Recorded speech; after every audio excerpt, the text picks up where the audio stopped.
प्रताप सरनाईक यांनी ही योजना जी आणायची विनंती केलेली आहे, या ज्येष्ठ लोकांसाठी श्रावण बाळांनी पण आपले कावड घेऊन म्हणजे कावड यात्रा केली होती। तर असे अनेक आमचे सदस्य आहेत की ते आपल्या आपल्या मतदारसंघातल्या ज्येष्ठांना तीर्थक्षेत्र यात्रा घडवतात। आता हज यात्रेला पण काही लोक जातात, ते त्यांची यात्रा करतात। आणि म्हणून याच्यामध्ये प्रताप सरनाईक यांनी या योजनेमध्ये हिंदू, ख्रिश्चन, शीख, बौद्ध, जैन धर्मियांच्या महत्वाच्या तीर्थ नाही आहे ना, होतो आहे ना, अरे हो आहे, ते तर हज यात्रा आहेच ना।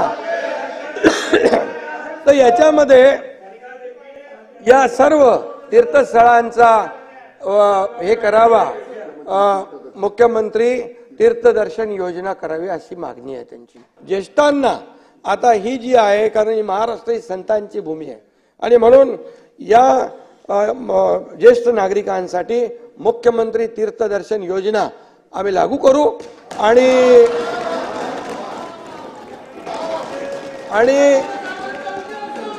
त्याचाही आशीर्वाद सरकारला मिळेल, तुम्हाला थोडा मिळेल, आम्हाला जास्त मिळेल।